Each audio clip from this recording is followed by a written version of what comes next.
Boa noite, estamos começando mais um Testemunho da Semana. Hoje nossos convidados aqui é a Miriam e o Márcio, que vão estar compartilhando conosco o testemunho deles. Então, se apresentem, né? E começa a Miriam contando ali como é que foi a tua história, em que contexto familiar, religioso tu nasceu e cresceu. Então, eu sou Miriam, né? Tenho 38 anos, casada com o Márcio, 13, né? Eu nasci num lar cristão, né? Então eu vim nesse contexto de vida com todo esse ensinamento já, né? Sempre permaneci nos caminhos do Senhor, né?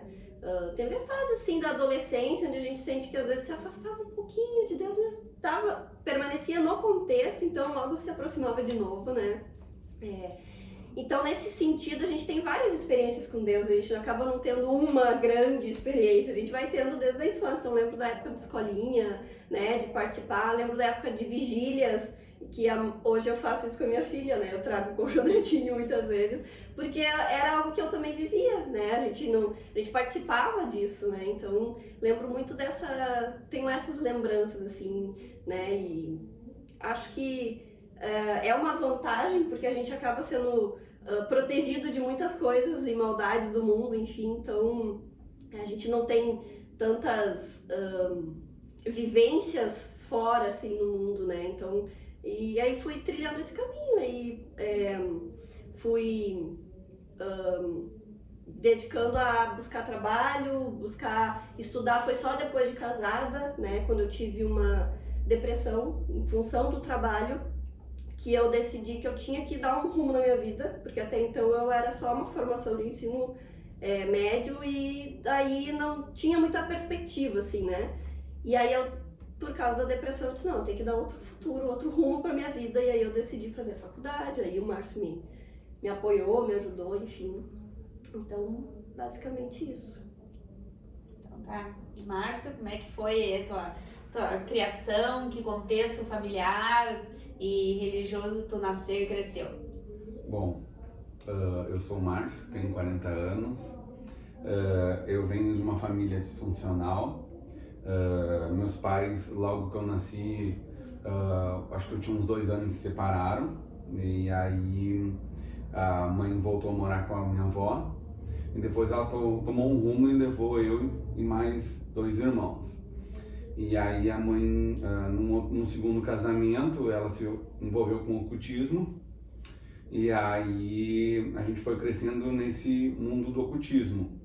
E a minha avó levou todos os filhos para a igreja e todos andavam no caminho do Senhor. Então, quando a mãe ela se envolveu num segundo casamento, ela foi para outro caminho.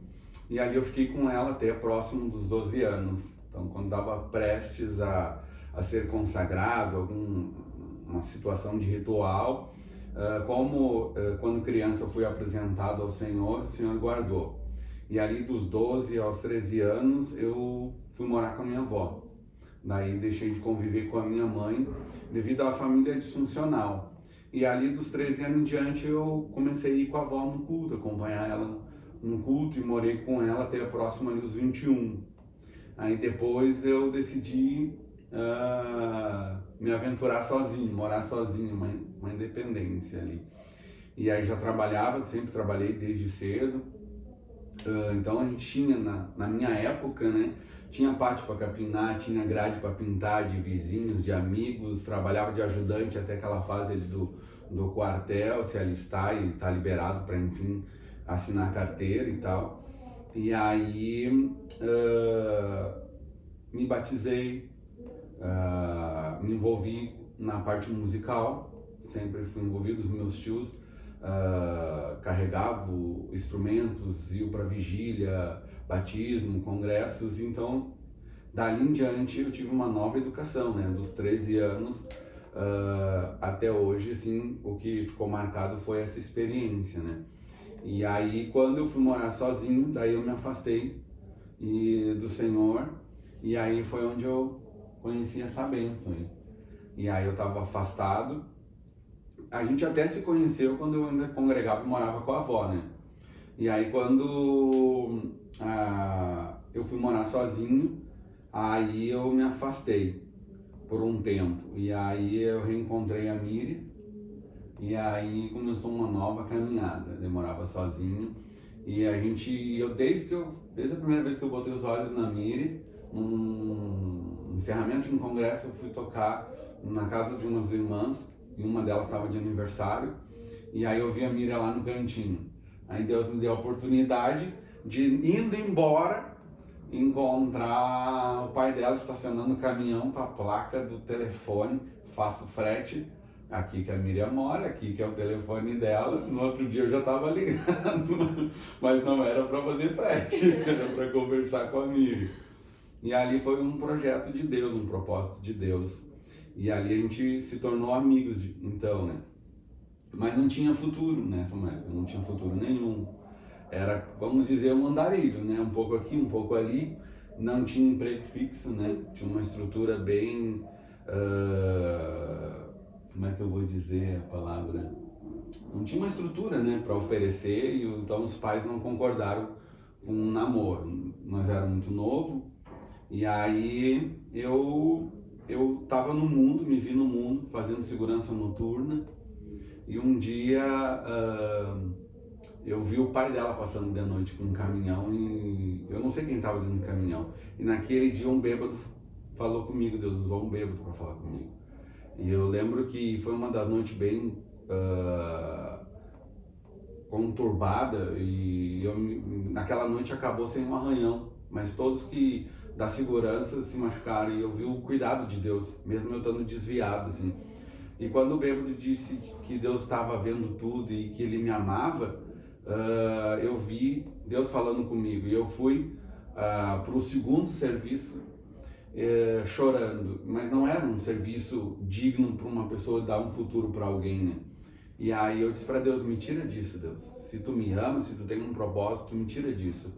E 2 dias depois, um primeiro emprego bateu na minha porta, onde eu estava.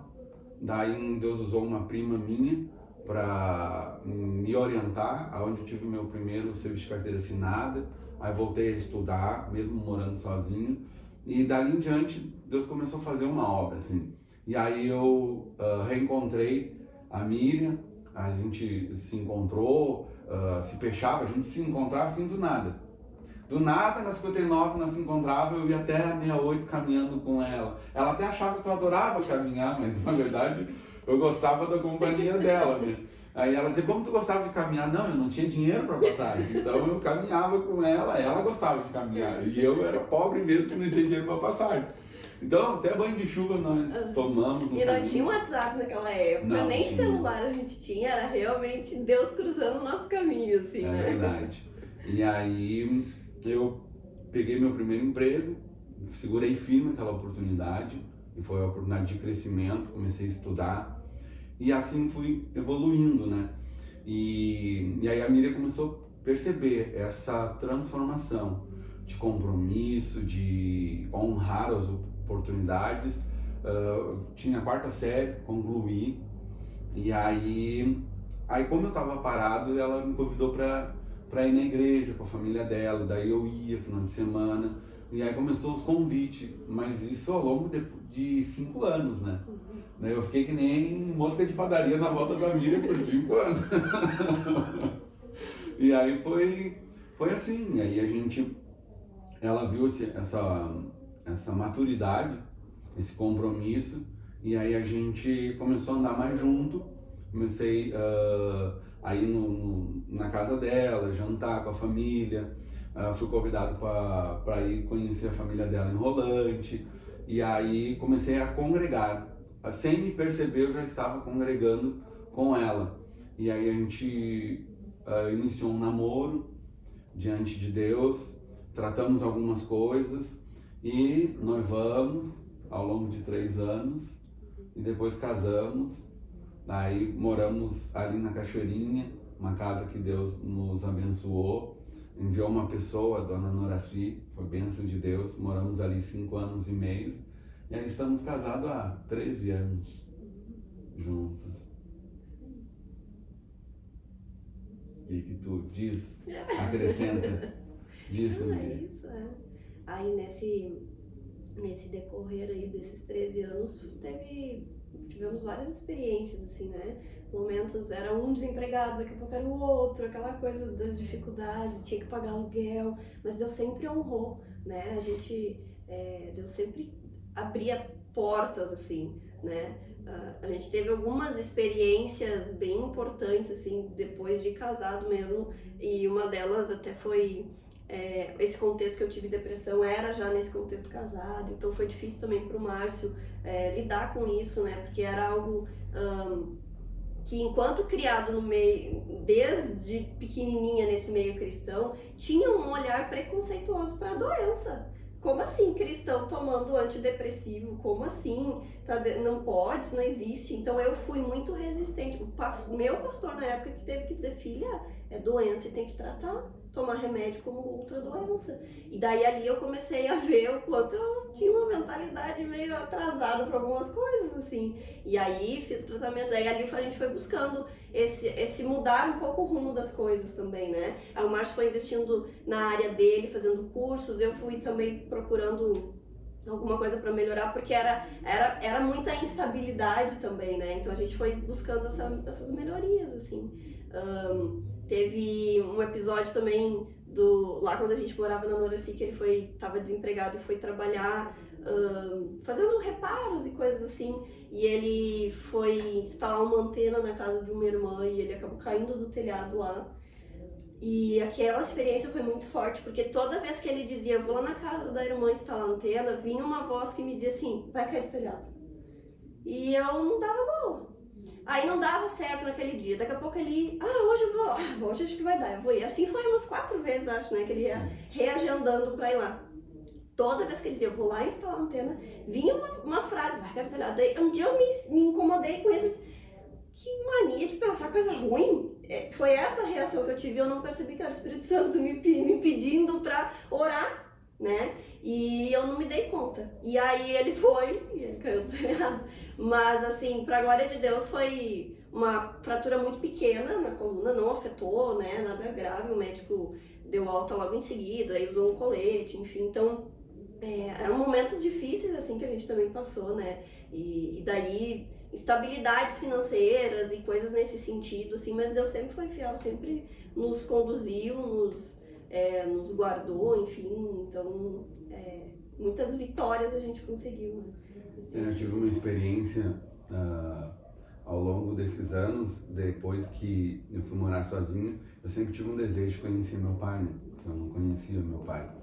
E aí a Miriam pesquisando aqui e ali, a gente procurando para casar, a gente queria ter encontrado ele e estendeu o convite para a família, né? Tanto para minha mãe quanto para ele, né?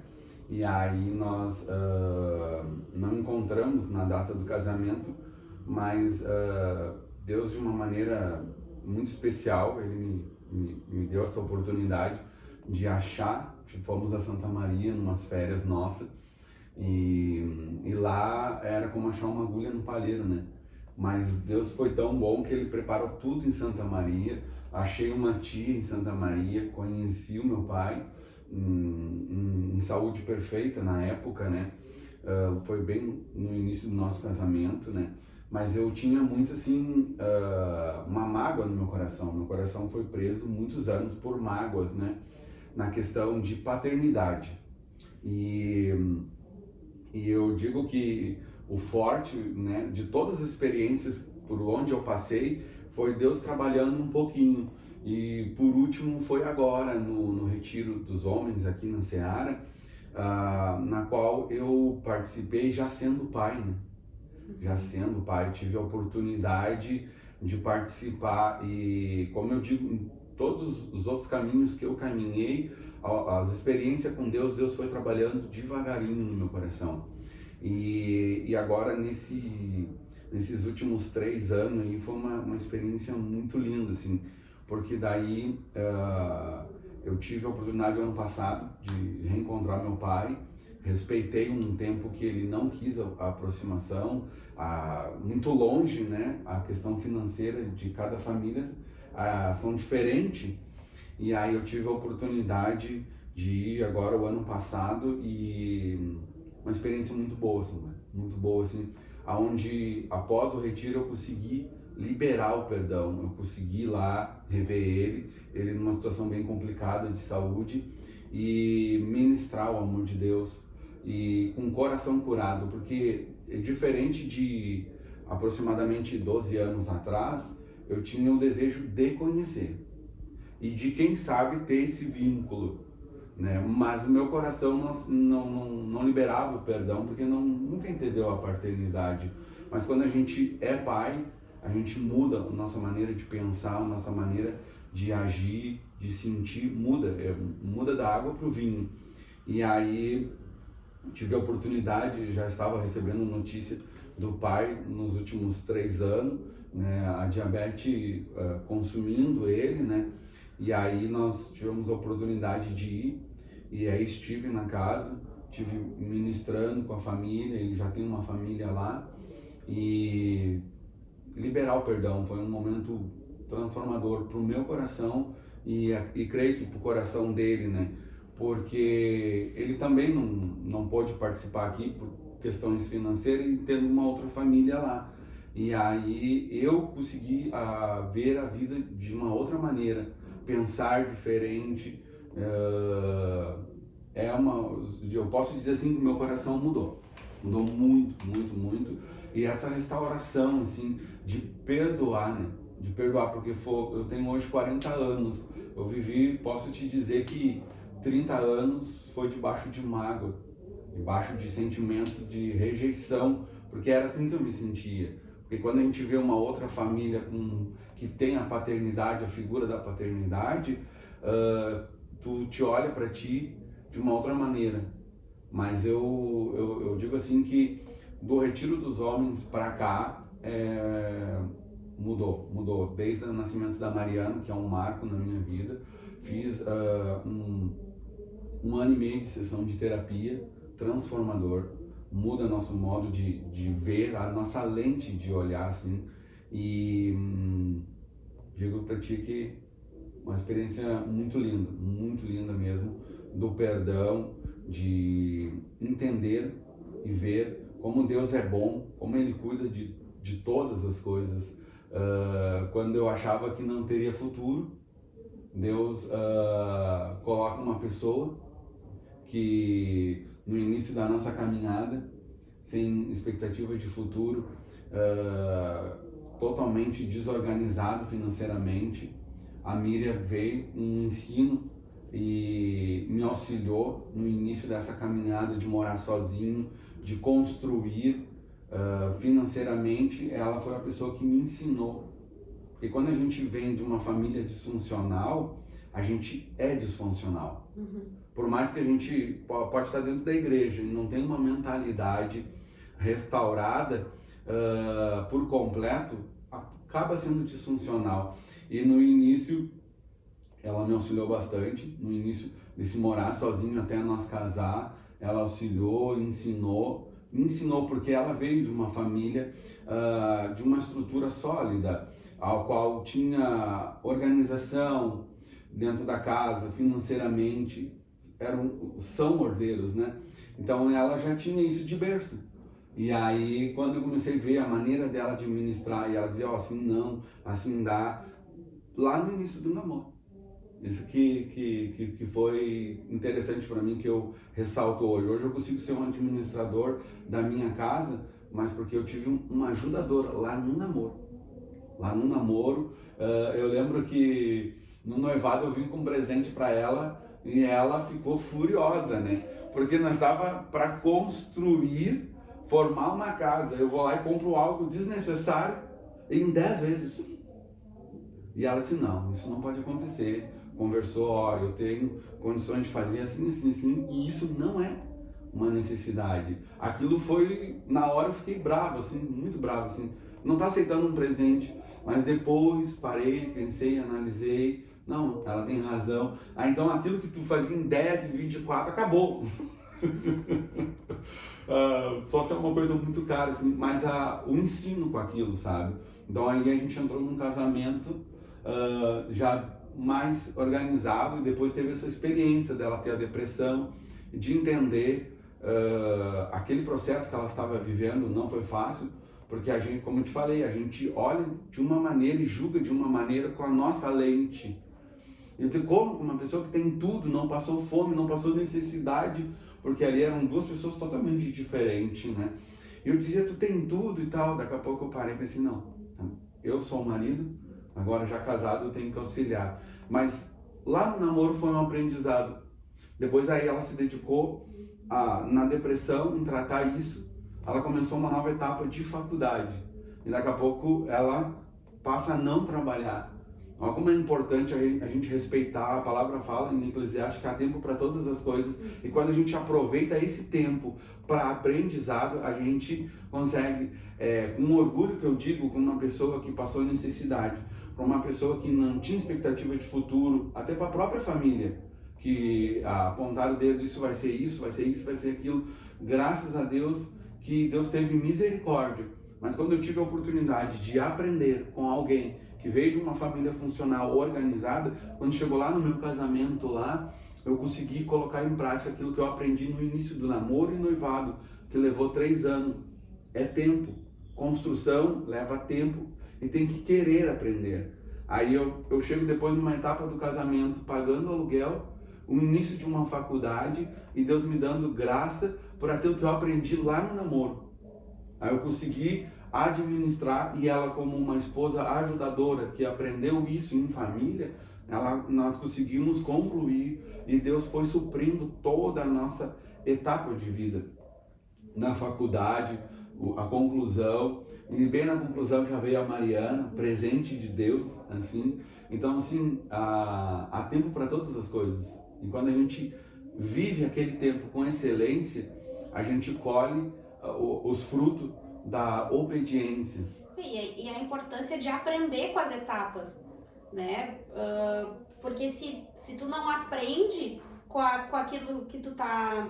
A pastora Gadia sempre fala, né? Quem reprova, repete a prova, né? Então, quando a gente aprende com as nossas dificuldades, com as nossas experiências, a gente vai evoluindo, né? Então, tem muita gente que fica a vida, eu tô sempre na mesma coisa, eu não saio desse lugar, né? Mas é porque não aprende com as situações, né? E é legal de ver que vocês já desde que se conheceram, do namoro e tal, já começaram a ter esse aprendizado. Às vezes a gente, né, não quer aprender com o outro, com a experiência do outro, né? E vice-versa, né? Um aprende com o outro as experiências que teve no seu passado para juntos construir um futuro, né? Sim. E aí, quando a gente é pai e mãe, eu digo que é como se a gente fosse um celular, baixa o aplicativo, né? Baixa o aplicativo e conforme a criança vai crescendo, vai baixando as atualizações, né? Agora eu preciso me melhorar para poder cuidar dessa criança nessa fase que ela tá, né? E a importância da gente se melhorar com isso, né? Eu digo que ser pai e mãe, né? Se a gente aprende com a criança também, a gente melhora, né? Então, pode restaurar o relacionamento com o pai e a mãe, né? Tudo através da tua filha. E isso é muito importante. Enfim, da gente aprender realmente com as nossas experiências. Né? Miriam, conta um pouquinho como é que foi essa função de depressão, quanto tempo tu ficou nisso, né? E o que te motivou a sair? Tinha um contexto de trabalho muito difícil na época, era uma empresa que estava passando por uma transição e eu entrei bem nessa fase da transição, onde ela foi vendida, ela era uma empresa familiar e foi vendida para uma multinacional, assim, então ela virou americana, uma empresa familiar do interior do estado se tornou americana da noite pro dia, assim, né? E eu entrei nesse momento, então eram muitas mudanças dentro daquela empresa e eu não dei conta daquela demanda toda, que eu me cobrava demais e me exigia demais, enfim, e eu acabei não dando conta disso. E aí eu entrei, eu na verdade não percebi que eu tava tão mal assim, porque foi quando uma colega chegou pra mim e disse assim, um papelzinho, tá aqui o dia, a hora e o endereço. E eu falei, o que é isso? É a psiquiatra pra ti, porque tu não tá bem e tu não tá percebendo. E eu falei, não, tu vai, eu já marquei. Ela teve essa liberdade de agendar porque ela viu que eu não tava bem. Quando eu cheguei na consulta, que eu fui relatar o que estava acontecendo, aí eu fui me dando conta de que teve um dia que o Márcio saiu para trabalhar e eu já não estava mais conseguindo ir pro trabalho, né? E eu me lembro que ele falou assim, a roupa tá terminando de bater na máquina, tu só estende. Eu falei, tá. Aí eu fiquei deitada, aquela coisa só na cama, né? Não sai da cama, não tem vontade de fazer nada, enfim. E aí eu só fiquei com aquela informação, eu preciso estender a roupa. Era o que tava na minha cabeça. Lá pelas tantas eu levantei e estendi a roupa. Passou o dia, não sei o que eu fiz durante aquele dia, mas devo ter ficado dormindo, alguma coisa assim. Fiquei sozinha, porque ele saiu pro trabalho. No final da tarde eu lembrei que eu tinha que tomar banho. Eu tenho que tomar banho. Aí eu fui pegar minha toalha. Eu me lembro de ter olhado pras roupas. Nossa, quanta roupa. Quem será que botou essa roupa aí? E eu não lembrei que era eu que tinha estendido. E muito menos que eu tinha que recolher. E a roupa ficou, peguei minha toalha e fui tomar banho. E ali eu percebi o quanto, ali eu me dei conta, eu não tô bem, porque eu não tô atinando mais as coisas, né? E aí eu fui pra consulta com a psiquiatra. Eu só chorava, né? Não conseguia nem falar o que estava acontecendo. E aí ela me deu uma medicação, né? Naquele momento. E aí entrou o meu conflito. Como assim eu vou tomar remédio? Não existe isso. Eu sou cristã, como é que eu vou tomar remédio? Não, mas aí o pastor teve que me ajudar a entender o que eu estava passando e me motivar a realmente fazer o tratamento com medicamento naquela época, né? Eu não busquei, naquele momento, a terapia. A medicação fez um efeito bem importante, porque daí isso o pastor me explicou, né? É química, filha, química do teu cérebro não tá funcionando. A medicação vai te ajudar a equilibrar essa química. E é realmente esse efeito que eu senti. Eu fiquei em tratamento por 1 ano, né?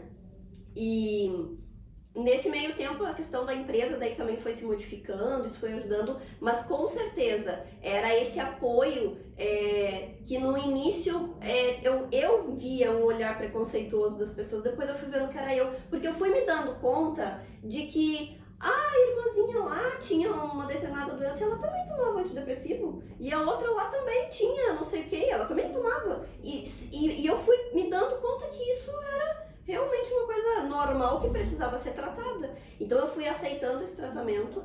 Depois é que eu fui daí buscando em Deus, né? Porque é horrível aquela sensação, mas aí a gente não tem nem força para buscar Deus naquele momento. Isso também é importante, né? Não é? A gente perde tanto a esperança que a gente perde também a fé naquela hora. Então é muito triste estar naquele momento, assim. É que a fé e a esperança, elas andam juntas. Exato, exato. Então, a gente vai ficando sem perspectiva de futuro, assim, é uma sensação muito ruim. E aí, através daquilo ali, eu decidi que eu tinha que dar um futuro. Como o gatilho tinha sido a questão da empresa, eu não posso passar uma vida... E eu pensava, quando eu tiver filhos, eu quero ter filhos, e quando eu tiver, eu quero ter um tempo diferente. Eu não queria ser aquela pessoa que largava a criança na creche 7 horas da manhã e pegava 7 horas da noite. E pra mim, na minha opinião, na época, eu pensava, isso não é ser mãe, eu não quero ser mãe desse jeito. Hoje eu olho, vejo e entendo, nossa, é a realidade de tantas pessoas, mas era algo que eu não queria viver, então eu decidi que eu tinha que dar um rumo diferente. E aí eu fui, com o auxílio daquele pastor na época, ele foi me ajudando também a perceber que caminhos eu podia trilhar, né? E a última, eu me lembro de um retiro no carnaval que eu sentei e falei, senta aqui, e tu vai ter que me ajudar, falei pra ele. Eu tenho 7 opções de curso pra fazer, eu não sei o que fazer, e eu preciso que tu me ajude.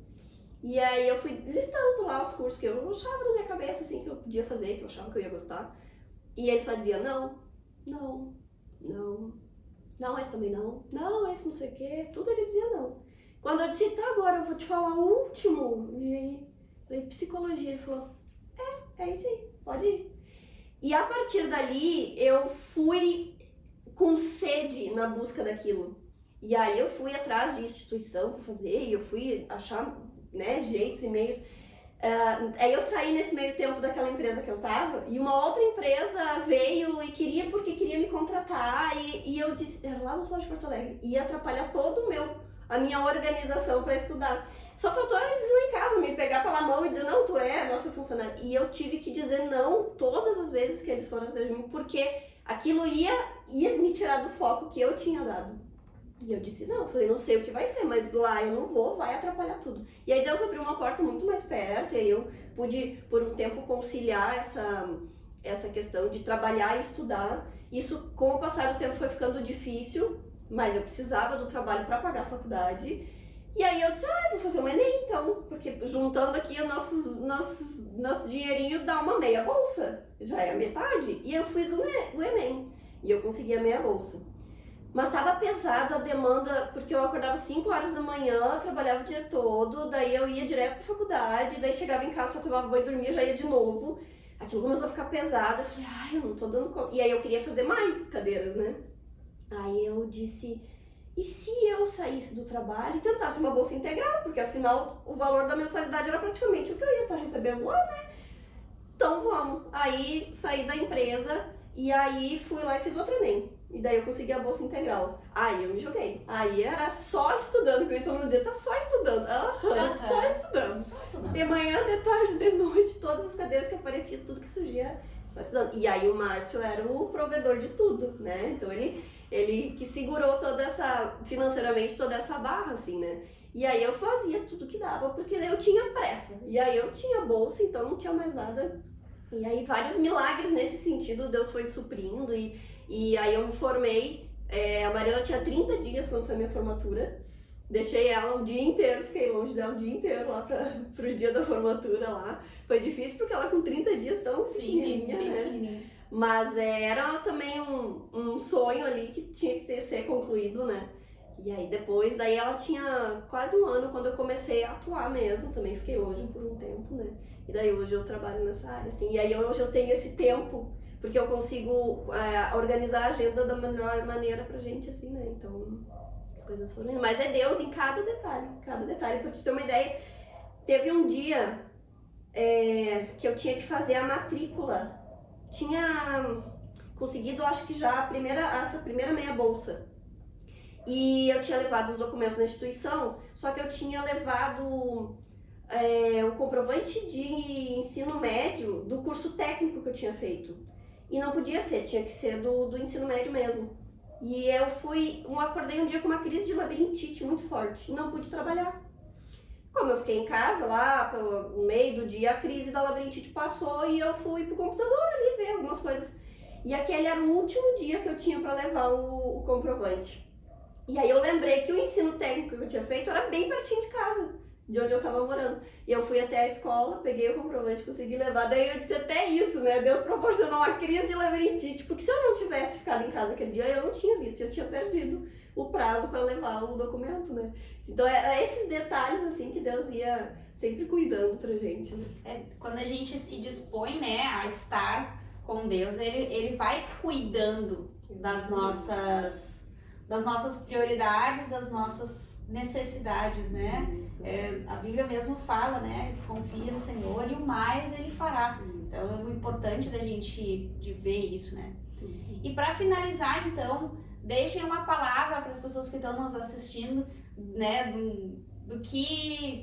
Da importância da gente depositar em Deus todas as coisas e aprender, né? Que acho que o que a gente mais pode ver no testemunho de vocês é aprender com as próprias lições, né? Não esperar dar com a cara na parede, né? Mas ir aprendendo com aquilo que vai, com as situações da vida, aí que Deus nos proporciona. Então, nos deixe uma palavra aí de apoio, de incentivo para os nossos irmãos.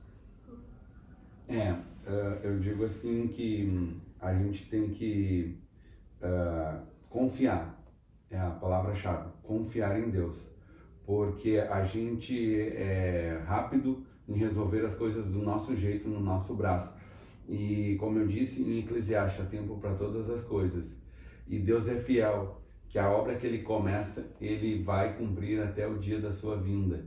Então, todas as vezes que a gente confiou em Deus e depositou em Deus, a gente sempre recebeu a resposta certa e na hora certa. Deus sempre cuidou de tudo nos seus mínimos detalhes. E eu vejo muito esse processo de aprendizado, como tu falou, Samuel, que é essa palavra, é processo, né?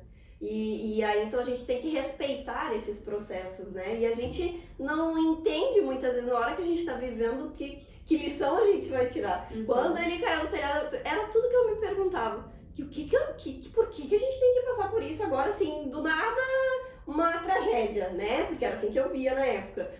onde é que isso vai dar? Mas qual é a moral de passar por isso? Né? Mas daí era todo um processo que Deus queria, né? Porque a partir daquele momento foi se abrindo algumas outras portas que, se não tivesse passado por aquilo, a gente não teria direcionado a nossa vida por aqui, por ali. Então, na hora que a gente está vivendo, a gente não entende este processo e a gente quer pular ele. Não, isso aqui tá muito difícil, vamos para outra coisa. E às vezes a gente atrapalha esse processo que Deus quer fazer na nossa vida por essa ansiedade de não conseguir confiar, de não enxergar qual é esse próximo passo que a gente vai dar, né? Então, num processo de aprendizagem, é ter essa paciência com o processo em si, né? Tendo a confiança em Deus de que é Ele que está conduzindo esse caminho. A gente está trilhando e a gente não vai enxergar mesmo o que está pela frente. Então, por isso a confiança é tão necessária para a gente se sentir seguro nessa caminhada, né? Então, é esse respeitar os processos, que aí quando a gente olha para trás, a gente entende, aquilo era por causa daquilo, e vai juntando um quebra-cabeças e vai ficando bem bonito essa paisagem que vai se formando, né? Acho que é por aí. Amém. Então, esse foi o nosso testemunho da semana. Compartilhe esse vídeo e esperamos que tenha edificado grandemente a sua vida. Deus abençoe. Até a próxima.